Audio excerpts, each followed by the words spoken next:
You're about to watch a Trains Newswire video. If you enjoy what you see, consider watching some of our other full-length videos. Selling Sunshine, the Florida Trains. Locomotive 2017, a video companion to our best-selling annual issue. Big Steam is back. All of these and more are available from our website, kalmbachhobbystore.com.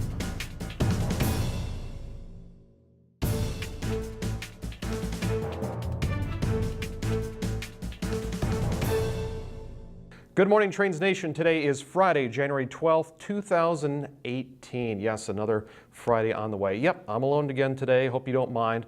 But we've got a lot of news stories up on Newswire this week and several that are pretty interesting. The biggest thing that's happening this week is Brightline, the private passenger rail service starting in Florida, is supposed to start on Saturday. That's tomorrow, January 13th, between West Palm Beach and Fort Lauderdale. The website that they had for ticketing went a little bit haywire yesterday. Apparently so many people were coming on, they crashed their website. So if you hear someone say Brightline crashed, no, it's not the train.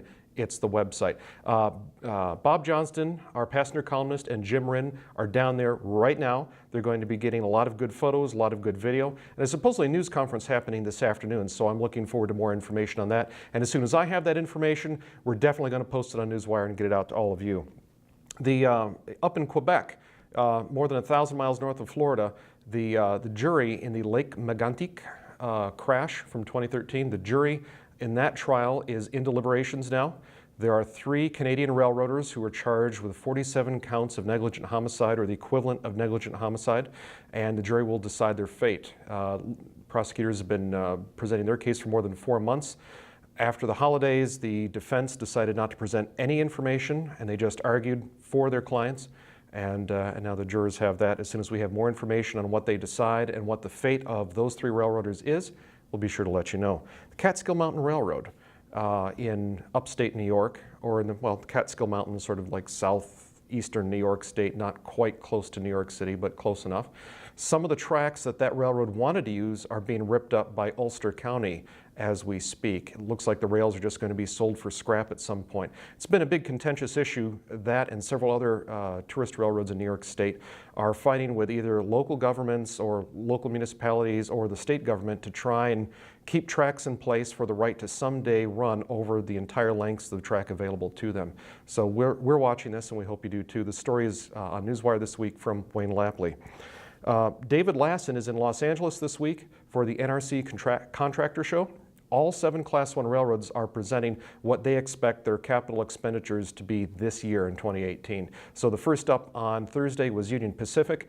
An engineering vice president with Union Pacific said that the railroad is going to spend about $3 billion, about the same as in 2017 on capital spending, and about $1.9 million of that, or billion, excuse me, is going to go back into maintenance of the right-of-way, not necessarily building new projects or replacing projects.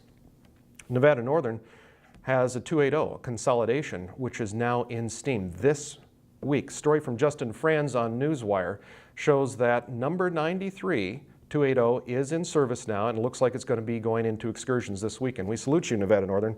That is one heck of a nice piece of historic railroad up there, and we're glad to see you keeping it up. Sad news in the Midwest.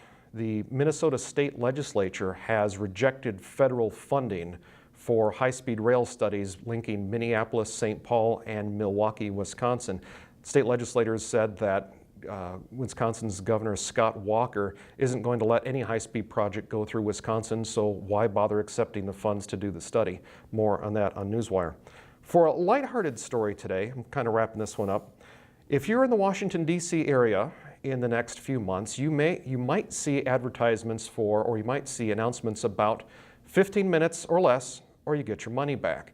And the Washington Metropolitan Area Transportation Authority is talking about delays on the rail or bus systems. If you are a regular card holder, I believe they call it a smart card or smart transit card, and you have a registered account, if your train or your bus is delayed by 15 minutes or more from its regularly appointed schedule, you get your money back. If you're a rail rider, that comes back to you automatically. If you're a bus rider, you have to apply for that. And the last thing today is January 12th, and it happens to be my wife Lisa and I's anniversary. It's the first time in 5 years that we'll be in the same place at the same time.